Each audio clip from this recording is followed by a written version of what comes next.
Hey everyone, welcome to my channel. तो हम कर रहे हैं chapter 15 some natural phenomena of class 8 Cordova publication की book. Now story of lightning से आज हम पढ़ेंगे, क्योंकि ये पार्ट्स हम ऑलरेडी इसकी वीडियो बना चुके हैं। So story of lightning in 1752 on a dark June afternoon in Philadelphia USA, the 46-year-old Benjamin Franklin, an American scientist, decided to fly a kite. अब एक डार्क आफ्टरनून में जून की यूएसए में एक बेंजामिन फ्रैंकलिन, जो कि 46 ईयर ओल्ड के एक अमेरिकन साइंटिस्ट थे, उन्होंने डिसाइड किया कि वो काइट फ्लाई करेंगे with the help of his son William. अपने सन विलियम की हेल्प से ही attached his kite to a silk string tying an iron key at the other end. अब उन्होंने क्या किया, काइट को एक सिल्क स्ट्रिंग से बांध दिया और दूसरे एंड पे उन्होंने आयरन की बांध दी। Next they tied a thin metal wire to the key and inserted the wire into a leaden jar. अब उन्होंने क्या किया, उसमें थिन मेटल वायर जो था की में वो डाल दिया और उसको लिडन जार में इंसर्ट कर दिया। A container for storing an electric charge. Laden jar क्या होता है, जो कि इलेक्ट्रिक चार्ज को स्टोर करने के लिए यूज़ किया जाता है। ठीक है, वो भी आगे हम दिखाएंगे आपको। Finally as the sky darken and a thunder storm approached, they attached a silk ribbon to the key holding on to the kite by the silk ribbon. अब वो जो सिल्क रिबन जो काइट से बंधा हुआ था, वो इन्होंने क्या किया, उस की पे बांध दिया। की किससे अटैच्ड है, एक वायर से, जो कि कहाँ पर है, लिडन जार के अंदर उन्होंने इसको लगाया हुआ है, इंसर्ट किया हुआ है। Benjamin flew the kite and once it was aloft he went into a barn so that he would not get wet. जैसे ही वो उड़ने लगी तो उन्होंने क्या किया, जैसे ही वो थोड़ी सी उड़ी तो वो बार्न में चले गए, और फिर उसके बाद ताकि वो बारिश में गीले ना हो। तो अब उन्होंने किस तरीके से लगाया था, देखो, ये बेंजामिन फ्रैंकलिन थे, ये उनका बेटा विलियम। उन्होंने ये जो है, ये जार है, लेडन जार, जिसमें उन्होंने की लगा रखी है और की एक वायर के थ्रू लगाई हुई है। और ये जो सिल्क थ्रेड है, ये किससे अटैच है, ये काइट से अटैच है, और वही सिल्क थ्रेड उन्होंने की से भी अटैच किया हुआ है। ठीक है, अब यहाँ पर ये आप देख सकते हैं कि when a storm cloud passed over Franklin's kite the negative charges in the cloud leaked on to his kite. अब क्या हुआ, जैसे ही वो जो स्टॉर्म के क्लाउड थे फ्रैंकलिन्स की काइट के ऊपर से गुजरे, तो उसमें नेगेटिव चार्ज जो थे वो काइट पर आए। ठीक है, his kite string, his key and the Leyden jar attach to the key by a thin metal wire. अब वो कहाँ कहाँ गए, कैसे पता चला कि वो नेगेटिव चार्ज से, क्योंकि भाई वो एक मेटल जो था, की जो थी वो एक मेटल वायर से अटैच थी और एक लेडन जार में थी, जो कि चार्ज कंटेनर था, जिससे पता चलता था चार्ज का, इलेक्ट्रिक चार्ज का। Container for storing electric charge store करने का कंटेनर था, इसलिए पता चल रहा था कि वो जो क्लाउड्स के थ्रू जो चार्जेस आए हैं वो नेगेटिव चार्ज आए हैं। ठीक है, however was unaffected by the Franklin, however, was unaffected by the electric charges because he was holding a dry silk string which insulated him from the charges on the key. अब वो जो था, अब क्योंकि करंट था, obvious सी बात है, हमारी बॉडी में भी करंट रहता है। अगर हम किसी भी वायर को हाथ लगाते हैं तो बट ऑब्वियस हमें करंट लगेगा। ठीक है, लेकिन फ्रैंकलिन को करंट नहीं लगा। वो उसको कोई भी इलेक्ट्रिक करंट इसलिए नहीं लगा क्योंकि उसने एक ड्राई सिल्क स्ट्रिंग पकड़ रखा था, जो कि एक इंसुलेशन का काम कर रहा था। ठीक है, when Franklin touched the key, he received a shock because the negative charges in the key were so strongly attracted to the positive charges. अब जब फ्रैंकलिन ने, पहले तो उसने सिल्क का थ्रेड पकड़ा हुआ था, तो तब उसे कुछ नहीं हुआ, उसे कोई भी शॉक नहीं लगा। लेकिन जैसे ही उसने की को हाथ लगाया, उसे बहुत ज़बरदस्त करंट लगा, क्योंकि यहाँ पर पॉजिटिव और नेगेटिव चार्ज अट्रैक्ट कर रहे थे। ठीक है, और in his body the spark jumped from the key to his hand, और इसकी वजह से क्या हुआ, जो स्पार्क था वो उसके हैंड पर लग गया और उसे बहुत ज़बरदस्त झटका लगा। So that's experiment successfully showed that lightning was actually static electricity. तो उन्होंने इस एक्सपेरिमेंट को करके बताया कि बेसिकली ये जो एक्सपेरिमेंट है लाइटनिंग का, ये बताता है कि ये एक स्टैटिक इलेक्ट्रिसिटी है। So Franklin realize that this form of electricity would be charge over conductor and passed on to the ground. तो उन्होंने ये सोचा कि इस तरह की इलेक्ट्रिसिटी को हम चार्ज कर सकते हैं कंडक्टर से और फिर ग्राउंड को पास कर सकते हैं। तो इसीलिए इन्होंने लाइटनिंग रॉड और लाइटनिंग कंडक्टर इन्वेंट किया, जो क्या करता था, जो प्रोवाइड करता था lightning to alternative path to the earth. तो अर्थ को लाइटन करने में ये हेल्प करता था। Lightning and thunder. Clouds contain tiny crystals of ice and droplets of water, ये हम जानते हैं, जो कि एक दूसरे के ऑपोजिट चलते हैं, जिसकी वजह से क्या होता है, this can cause huge amount of charge to build up in a clouds. तो इसकी वजह से क्या होता है कि बहुत ज़्यादा चार्ज। अब हम यहाँ पे रेगुलर चार्ज की बात कर रहे हैं। आपके जहन में क्या बात आई कि क्लाउड्स में चार्ज कैसे होते हैं? आपने देखा होगा जब बिजली चमकती है तो वहाँ पर चार्जेस प्रोड्यूस होते हैं। आपने क्या कोई केसेस सुने हैं कि बिजली उस इंसान के ऊपर गिर गई और उसकी डेथ हो गई, या बिजली इस जगह पे गिर गई वहाँ पर सब लोग मर गए, या बिजली किसी पेड़ पर गिर गई वो पेड़ जलकर खाक हो गया? तो दैट मीन्स उसमें करंट होता है। और ये जो बिजली होती है, ये जो थंडर होता है, ये बहुत ही ख़तरनाक वाली, इसमें बहुत स्ट्रॉन्ग करंट होता है। तो इसीलिए ये एक्सपेरिमेंट फ्रैंकलिन ने इस पर किया। ठीक है। Ordinarily, nothing happens due to this charge buildup because air does not conduct a charge from the clouds. अब देखो, ठीक है, क्लाउड्स के अंदर चार्जेस हैं लेकिन एयर के अंदर कोई चार्ज नहीं होता, इसी वजह से वहाँ पे कंडक्शन प्रोसेस होता नहीं है। ठीक है। But when the accumulation of charge is great enough and the wind brings the cloud close together, the insulation of air breaks and the charge can jump from one cloud to another.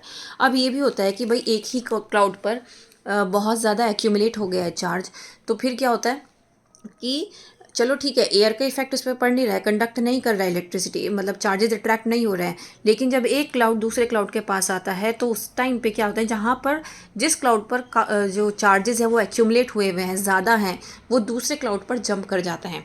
ठीक है। The passage of air electric current in air due to movement of electric charges is called electric discharge. और इस process को जब वो एक cloud से दूसरे क्लाउड पे जंप कर रहे हैं, क्योंकि एक क्लाउड पर बहुत ज़्यादा एक्यूमुलेशन हो रहा था, तो इस प्रोसेस को हम कहते हैं electric discharge. The sudden rush of electric charge heats up the air to about 30,000 degree celsius, producing a bright glow of lighting. तो अब आप देखिए, जो सडन रश होता है, इलेक्ट्रिक चार्जेस जब बहुत ज़्यादा हीटअप हो जाते हैं तो वहाँ पर क्या होता है, इतना ज़्यादा ब्राइट ग्लो, मतलब वहाँ पर उस टाइम पर बहुत ज़्यादा, आपने देखा होगा कई बार बहुत गरज बरस के साथ बारिश होती है और उस टाइम पर बहुत ज़्यादा बिजली चमकती है, तो दैट मीन्स वो लाइटनिंग हो रही है और बहुत ज़्यादा ब्राइट होती है। So during the process the huge amount of energy is release in the form of light and heat. तो उस ड्यूरेशन में क्या होता है कि बहुत ज़्यादा अमाउंट में हीट निकलती है और लाइट और हीट की फॉर्म में। Due to the heat produced at the time of lightning, the air gets heated up and expands suddenly. So जो हीट प्रोड्यूस हो रही है लाइटनिंग के टाइम पे, इस टाइम पे क्या है, here the air gets heated up and expand suddenly. तो इस टाइम पे जो एयर होती है आसपास की, वो हो जाती है, गर्म हो जाती है और एक्सपैंड करती है, मतलब फैलती है। जो ये रैपिड एक्सपेंशन होता है ना, फैलना उसका, तो ये क्या करता है, एक डिस्टर्बेंस क्रिएट करता है, एक वाइब्रेशन क्रिएट करता है, जिसमें साउंड होती है, जो कि हमें बहुत ज़्यादा कहते हैं ना, गरज बादल बरस रहे हैं, तो वो जो गर्जन होती है ना, वो इसी की साउंड की ही यही साउंड होती है, एयर की ही साउंड होती है। So this loud sound produce during lightning is called thunder.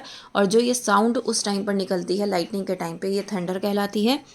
Rapid flow of electric charges through the air between two oppositely charged clouds, seen as an intense spark of electricity in the sky, is called lightning. अब वही चीज़ जो हमने ऊपर पढ़ी है, इसी को उन्होंने शॉर्ट फॉर्म में लिख दिया है कि रैपिड फ्लो जब होता है इलेक्ट्रिक चार्जेस का एयर के through between two oppositely charged clouds, तो उसमें क्या होता है, एक इंटेंस स्पार्क होता है इलेक्ट्रिसिटी में, स्काई में, जिसको हम क्या कहते हैं, लाइटनिंग कहते हैं। It is the lightning we see and the thunder we hear during a thunder storm. तो हम क्या देखते हैं, हम लाइटनिंग भी देखते हैं, हम हीट भी देखते हैं, लाइटनिंग भी देखते हैं, और थंडर स्टॉर्म के टाइम पे। Now an electric discharge or lightning can occur not only between two clouds but also between charged clouds and tall objects on the earth.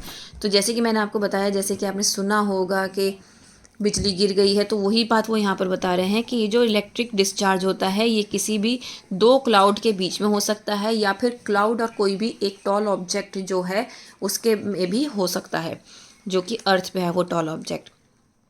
क्योंकि क्लाउड में नेगेटिव चार्ज होते हैं, जो कॉन्सेंट्रेट करते हैं base पर और पॉजिटिव चार्ज कॉन्सेंट्रेट करते हैं अपर रीजन पर। इसी वजह से ये कहा गया है कि क्लाउड्स और टॉल ऑब्जेक्ट जो होते हैं अर्थ पे वो भी इन कांटेक्ट आ सकते हैं, और ये वाली जो कंडीशन यहाँ पर बताई गई है वो यहाँ पर भी हो सकती है। ठीक है। When a charge cloud passes over a tall building और a tall tree it induces an opposite charge on them. तो जब भी कोई चार्ज क्लाउड बिल्डिंग से या टॉल ट्री के पास आएगा तो वो अपोजिटली चार्ज्ड इंड्यूस करेगा दूसरी बिल्डिंग पर। ठीक है। As soon as a negative and positive charges connect a continuous path is form from the cloud to tall building और a tree on the ground. और जैसे ही नेगेटिव पॉजिटिव चार्ज क्या करते हैं, कनेक्ट कर जाते हैं, तो एक उनके लिए कंटिन्यूस पाथ बन जाता है, जिसकी वजह से क्या होता है बिजली गिरना, ये वाली जो कंडीशन आती है वो हो जाती है। ठीक है। So the large amount of negative charge accumulate in the clouds rushes down the path. जब लार्ज अमाउंट ऑफ एक्यूमुलेशन हो रहा है नेगेटिव चार्जेस का क्लाउड्स में, तो क्या हो रहा है, वो इलेक्ट्रिक डिस्चार्ज की जो कंडीशन है उसको ज़्यादा बढ़ावा देता है। उसी टाइम पे लाइटनिंग स्ट्राइक होती है। तो जब भी इलेक्ट्रिक चार्ज फ्लो करेंगे चार्ज क्लाउड और टॉल बिल्डिंग पे, तो हम कह सकते हैं उस टाइम पर आपकी क्या होगी, लाइटनिंग स्ट्राइक होगी। In hilly areas, clouds are comparatively closer to the ground than in the plains. अब plains में क्या होता है कि clouds बहुत दूर होते हैं, लेकिन hilly areas में clouds जो हैं वो लैंड के करीब होते हैं, ग्राउंड के करीब होते हैं। तो वो हिली एरियाज़ में वहाँ पर क्या होता है कि बहुत करीब होने की वजह से जो बिजली, जो गिरने वाली बिजली, ये वाली जो एक्सीडेंट्स हैं ये वहाँ पर बहुत ज़्यादा होते हैं। Now harmful effects of lightning. अब लाइटनिंग के कौन कौन से हार्मफुल इफेक्ट्स हैं। Lightning strike generates a huge amount of electric charge. अब ये electric charge huge amount of निकालता है, जनरेट करता है। तो lightning bolt has a temperature, इतना टेम्परेचर होता है इसमें। ठीक है। सो ये क्या क्या इफ़ेक्ट कर सकता है, ये फायर लगा सकता है, आग भी लग सकती है, बिल्डिंग्स गिर सकती हैं। ठीक है। जिससे बहुत ज़्यादा डिस्ट्रक्शन और डैमेज हो सकता है। ट्रीज़ को जला सकता है, फॉरेस्ट को जला सकता है, और किसी भी एनिमल को या ह्यूमन बींग्स को इंस्टेंटली इंजर कर सकता है और मार भी सकता है। वैसे इंजर्ड करने वाली कंडीशन इसमें होती नहीं है, यहाँ पर डेथ ही होती है। A lightning conductor. A lightning conductor is a device which is fixed on the top of tall buildings. तो एक लाइटनिंग कंडक्टर एक डिवाइस होता है जो कि टॉल बिल्डिंग में फिक्स किया जाता है ताकि कोई भी डैमेज ना हो सके इस थंडर स्टॉर्म की वजह से, इस लाइटनिंग की वजह से। तो इसमें क्या होता है, एक लॉन्ग लाइटनिंग रॉड होती है आयरन या कॉपर की, जिसमें नंबर ऑफ शार्प स्पाइक्स लगे हुए होते हैं टॉप एंड पर। ठीक है। So this rod runs from the top to the bottom. अब ये किस तरह से रन करती है, टॉप से बॉटम की तरफ रन करती है along the outer wall of the tall building to be protected, so that जो बिल्डिंग है वो प्रोटेक्टेड रह सके। तो इस तरीके से यहाँ पर ये लगाया जाता है कि बिल्डिंग्स जो हैं वो प्रोटेक्टेड रह सकें। Now the lower end of the rod is connected to the metallic plate. और जो लोअर एंड होता है वो मेटेलिक प्लेट से यहाँ पर क्या रहता है, कनेक्टेड रहता है। ठीक है। जो कि किससे बना हुआ होता है, कॉपर से, जो कि अर्थ के अंदर डीपली रहता है। ये है आपका कॉपर प्लेट जो कि अर्थ में रहता है, जो कि गुड अर्थ कनेक्शन देता है। When lightning strike the lightning conductor provides an easy path for the charge to pass through to the earth. तो अब इस कनेक्शन से हो क्या रहा है, तो बेसिकली जो करंट आ भी रहा है ना वो बिल्डिंग को अफेक्ट नहीं कर रहा है, वो करंट पास हो रहा है अर्थ के अंदर। तो इस वजह से क्या हो रहा है, वो बिल्डिंग को बिल्कुल भी किसी भी तरह नुकसान नहीं पहुंचा रहा है। ठीक है। और हम इस तरीके से क्या कर सकते हैं, इस तरह से चार्ज को हम इजीली पास करा सकते हैं अर्थ में और बिल्डिंग को डैमेज होने से बचा सकते हैं। In the absence of such lighting conductor the current from the lightning will pass through the building thereby causing a lot of damage to life and property. अगर ये वाली चीज़ ना हो, या अगर कोई भी बिल्डर अपनी बिल्डिंग में ये चीज़ ना लगाए तो कि ये कॉपर कि लाइटनिंग आए, तो ये कॉपर प्लेट आपने अर्थ के अंदर लगा रखी है और इसका कनेक्शन किया हुआ है बिल्डिंग के टॉप से, तो ये कनेक्शन अगर नहीं है किसी भी बिल्डिंग पे तो क्या होगा, अल्टीमेटली बिल्डिंग को ही हार्म होगा या फिर उसमें जो रहने वाले लोग हैं उनको हार्म होगा। सो ये बाकी के हम नेक्स्ट वीडियो में पढ़ेंगे। ठीक है। उम्मीद करती हूँ इतना समझ में आया है। Please like share and subscribe. That's all. Thank